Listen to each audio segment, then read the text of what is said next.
Halo, gue Bang Bing. Selamat datang di channel Urban Mystikus. Cerita kali ini datang dari sobat mistikus yang bernama Ujang. Ujang mengalami kejadian mistis yang dialaminya pada saat melakukan KKN bersama teman-temannya di kota Bogor, Jawa Barat. So, ingin mendengar kisah selengkapnya? Cari posisi senyaman mungkin, gunakan headset Anda. Dare to hear? Let's story begin.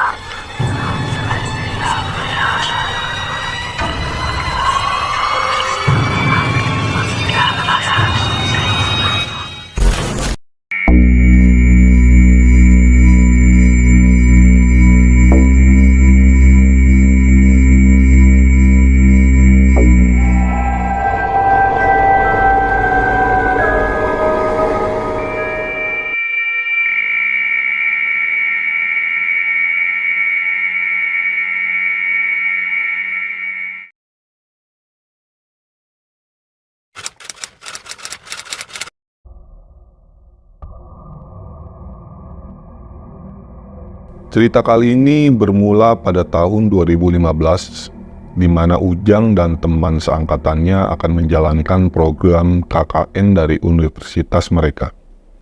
Ujang yang berkuliah di salah satu universitas ternama di daerah Tangerang Selatan, sedang berdiskusi dengan teman seprodinya untuk menentukan jumlah orang yang akan bergabung dengan kelompok Ujang dan menentukan lokasi yang akan dituju.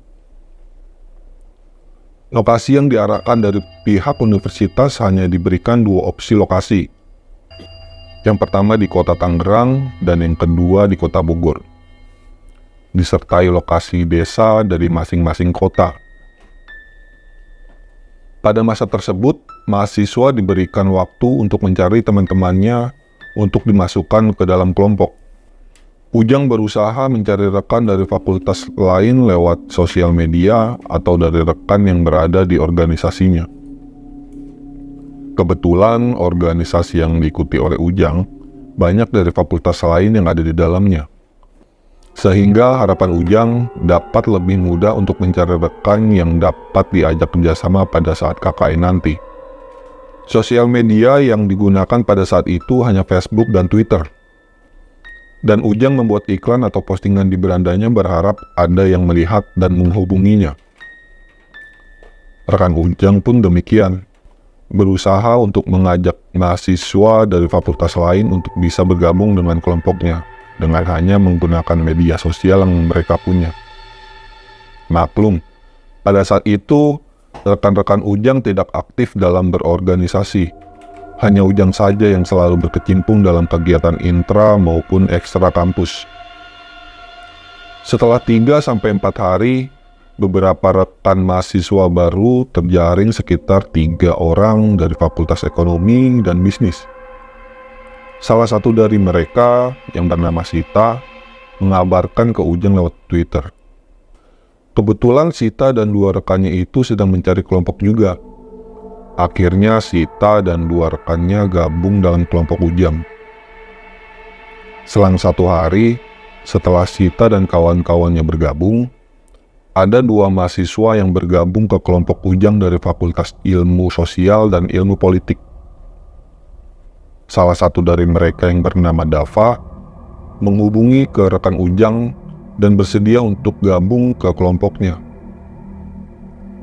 Singkat cerita, 1 minggu setelahnya, Ujang dan lainnya yang bergabung di kelompok itu mengadakan rapat untuk penentuan nama kelompok, lokasi yang akan dituju, dan biaya anggaran yang perlu dikeluarkan dari masing-masing kepala. Dalam rapat tersebut, diputuskan bahwa lokasi yang akan dituju adalah kota Bogor. Dan setelahnya, kelompok Ujang memilih dosen pembimbing sebagai wadah untuk konsultasi dalam pelaksanaan program KKN yang akan dijalankan nanti. Hari berganti hari, kelompok Ujang merencanakan untuk survei lokasi pada hari Sabtu pagi. Mereka semua sepakat titik kumpul di dekat universitas mereka belajar. Perjalanan menuju desa yang akan dijadikan tempat KKN berlangsung sekitar 2 atau 3 jam. Kendaraan yang mereka gunakan untuk konvoi pada saat itu adalah sepeda motor. Singkat cerita, pada saat Ujang dan teman-teman kelompoknya memasuki area desa dan pemukiman yang ada di sana, Ujang merasakan aura yang sangat berbeda dari sebelumnya. Maklum, Ujang pernah dibekali ilmu dari ayahnya sejak kecil dan juga saat dia berada di pesantren. Kiai Ujang memberikan ijazah berupa amalan untuk menjaga diri dari gangguan yang terlihat maupun tidak. Jadi ketika ada hal yang mistis atau makhluk tak terlihat, Ujang merasakan keberadaannya. Namun Ujang menghiraukannya, karena seperti pesan yang disampaikan oleh ayahnya, dimanapun kita berada harus mengucap salam dan jaga sikap.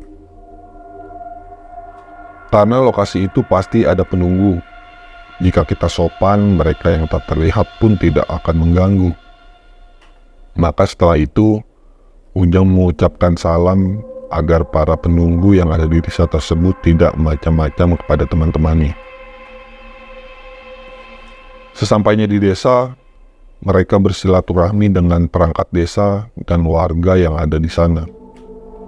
Alhamdulillah, mereka dapat menerima kedatangan kelompok Ujang dengan hangat dan baik. Setelah mengobrol dan membahas program yang akan dijalankan di sana, Pak Sekdes yang bernama Yadi menawarkan untuk tinggal di rumahnya saja. Berhubung rumah beliau di desa tersebut adalah rumah yang cukup besar dan luas, beberapa mahasiswa yang menyelenggarakan KKN di desa tersebut juga pernah tinggal dan menggunakan rumah Pak Yadi. Pak Yadi pun jarang di rumah, karena Pak Yadi punya bisnis di luar kota, sehingga rumah tersebut dapat ditempati bagi mahasiswa yang akan KKN di desa tersebut.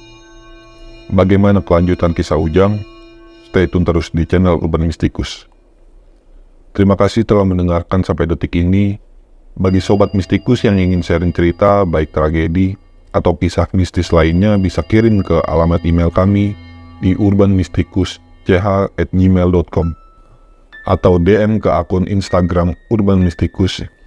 Like jika kalian suka, jangan lupa subscribe ke channel Urban Mystikus dan nyalain lonceng notifikasinya agar nggak ketinggalan cerita-cerita horor dari kami. See you and be wherever your mind.